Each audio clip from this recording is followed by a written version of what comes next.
find the most ancient biblical manuscript. And he did, he found it. He found it in St. Catherine's Monastery in the Sinai.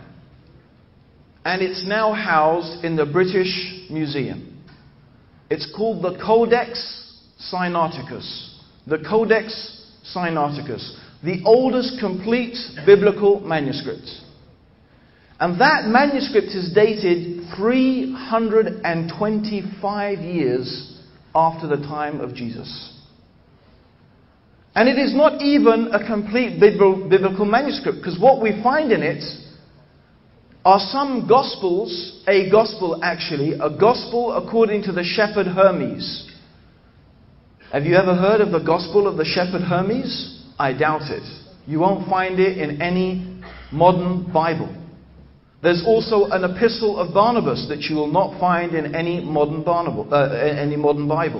Okay? And the reason is because these Gospels were considered to be apocrypha. Apocrypha here means, by the way, hidden from the people. Who hid these Gospels and why? The history, when we study it, becomes very, very interesting.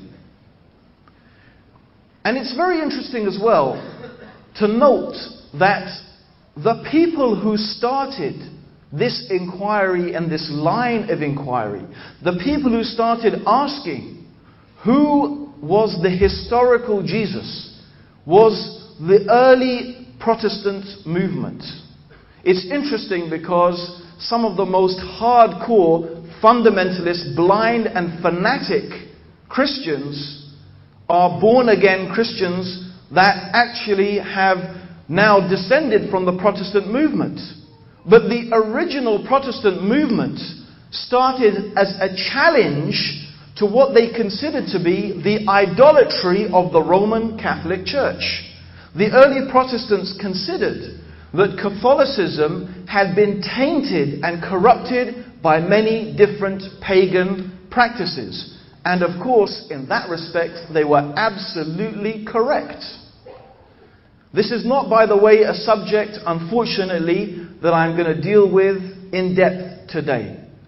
I'm giving another talk in Melbourne called The Passion of Jesus Christ, the Son of Mary. And in that talk, I will be detailing the pagan origins of Christianity. I hope I will be able to show any fair-minded person that Christianity is not a monotheistic religion. It is in fact a type of paganism. It's a mixture between monotheism and paganism. And hopefully in that lecture we will see how much of Christianity has in fact originated from pagan practices and pagan beliefs, including the Passion itself. And how much of the theology of Christianity is not monotheistic at all. It's rooted in pagan nature worship. And we will examine that in that talk, but we don't have time to do all of that today. It's just as a side point. As the Protestant movement. So they wanted to discover the historical Jesus. They wanted to strip away all the trimmings and all the additions and all the corruptions that the Roman Catholic Church had attributed to Jesus. Mariolatry, the worshipping of Mary, the worshipping of saints, the adding of sacraments, and so many practices and so many teachings and so many beliefs that in their opinion Jesus had never sanctioned and Jesus had never taught. It was a very noble and correct aim. And that's what they started to do that. And they started to begin to ask, we want to know the historical Jesus. We want to know the Jesus of history. Not the Jesus of mythology, not the Jesus of theology, but the true Jesus. What did he really say and what did he really do? And so to discover that, they started to examine and analyze very closely, perhaps for the first time in hundreds and hundreds of years, they began to analyze the literature that they had available, the Gospels. And then they began to ask this question, the historical Jesus. Who was the real Jesus of history? Not the Jesus of theology, not the Jesus of mythology. But what did he do and what did he really say? And that's when they began this form of criticism, biblical criticism. And to do that, they had to try and discover the history in those texts. They had to try and see which and how much of these texts were truly historical. Now it's very interesting that we still have the writings of many, either directly or quite often indirectly being reported by other writers, of what are known as the church fathers, the founding fathers of Christianity, people whose names you're probably not familiar with. People like Origen, Clement, Papias, Irenaeus. These were some of the names of the people who were the early founding fathers, the scholars of early Christianity. And it's very interesting to find that also we find in their writings, what have survived of them, they are quoting from Gospels. But the quotations and the things that they quote, we don't find in the Gospels that we have in front of us today. In fact, theologically, in terms of what they believed about Jesus and what they believed about God, they held a very different position. And their attitude, in fact, to the documentation and the accounts that were in front of them was very much more like the attitude of modern biblical scholars today. They analyzed things. They tried to find out, what did Jesus really say? And they had that same problem then. And they were almost contemporaries. We're talking only within 100, 150, 200 years after Jesus. Even then they were asking, and they were trying to sort through all the different information available. But what happened? What really happened? What really took place? What is the true historical Jesus? We have clues within the Gospels themselves. And what we really find emerging is two completely different types of Jesus.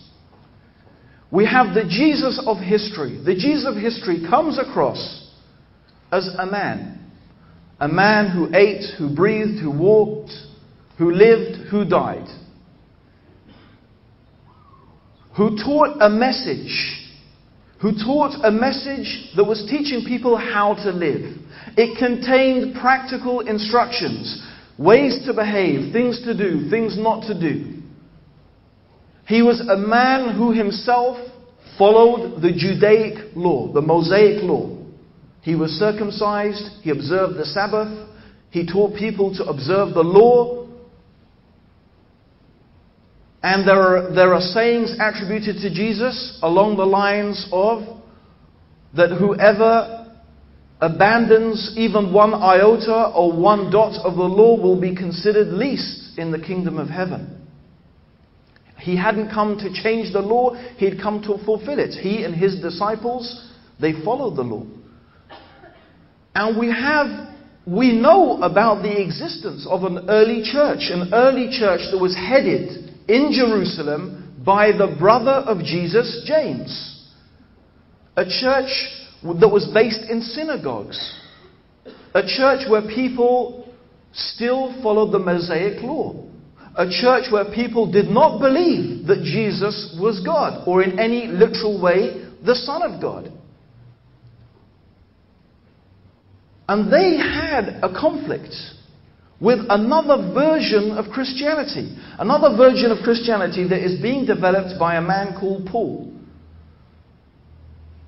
who teaches his own gospel. A man who, strangely enough, never met the apostles, never studied with them, never saw Jesus, except as he claimed in a vision. But he never saw the living Jesus. He never spoke to the Jesus that was alive on earth. After seeing this vision of Jesus, he disappears and goes to Arabia, of all places, for 3 years. And then re-emerges, preaching a gospel to the Gentiles. That means the non-Jews. But what is this gospel? What is the nature of this gospel? What is this gospel saying? This gospel is teaching a different message. This gospel is teaching that the law is cursed. That you don't need to follow the law. That salvation does not come by obeying God and following His commandments and observing the law, but salvation comes by believing in a crucified Christ, a type of Savior figure whose blood has been shed as a sacrifice for the sins of humanity. And that by accepting this sacrifice, believing in this almost divine being, because actually Paul does not go as far, by the way, as modern Trinitarian Christians. Paul never actually clearly makes Jesus the same as God. He makes a distinction between Jesus and God. He clearly shows that Jesus and God are different. But from this Pauline theology, which is very, very close to paganism, emerges this new gospel, this new idea, this mystery cult, as they call it, where now we have not Jesus, the figure rooted in history, but we have Jesus, the mythology. We have this mythology emerging about Jesus. So what we find here is that historically, when we examine the history, the truth about Jesus is without doubt not clear. What we call Christianity today is actually one version of what some people came to believe about Jesus. A version that happened to dominate. The reasons how it came to dominate is something that hopefully we will talk about in the next lecture, which I'll give in Melbourne. You'll be able to get the tape soon. How it came to dominate, how it came to succeed. Partly because it was so familiar to pagans. What it was teaching was so close to what they already believed. And partly through pure aggression and bloodshed. It was imposed, literally imposed by the Roman Empire to be the universal religion of the Roman Empire, by the force of sword. And it's ironic that they say Islam was spread by the sword, but what you call modern Christianity, Trinitarian Christianity, was pretty much itself. It was spread by the sword. So this is the historical truth. What you make of it, of course, is up to you. There is another way, of course, that we could try and determine the truth of things. And that is not necessarily connected with history, but it is really just using a process of reasoning. So in the last few minutes, I would like to use the process of reasoning in examining the truth about Jesus. Now, there are some claims that are made by Christians about Jesus. And amongst those claims are that Jesus is God incarnate, that Jesus is actually God, and that Jesus is the Son of God. And these are the two claims that I want to spend the last few minutes examining. Just from the point of view of reason. And how it cannot possibly be truth. It cannot possibly be truth. Because if we mean by truth something that we can reason and establish to be a fact, then by definition, it can't be something that contradicts itself. And this is very interesting, because if you get a Jew, a Christian, and a Muslim, and probably if you got a Hindu and a Sikh, sitting round the table together, and we agreed to make a definition of God that we all agreed about, nearly everybody would agree that there is one God, that God is infinite, God is self-sufficient, and God is immortal. That God is all-knowing. So we'd probably all of us agree that there is a living, existing, self-sufficient, eternal, immortal, all-omniscient God. And every Jew and Christian would definitely agree about that, and probably most Hindus and Sikhs would agree about it as well. That's how we define God. We define God as being all-knowing, all-seeing, all-hearing. We define God as being eternal. We define God as not needing anything, being free from all wants and free from all needs, self-sufficient. And immortal. In other words, God never dies. He's ever living. He is the first before whom there is none, and He is the last after whom there is none. Then let us define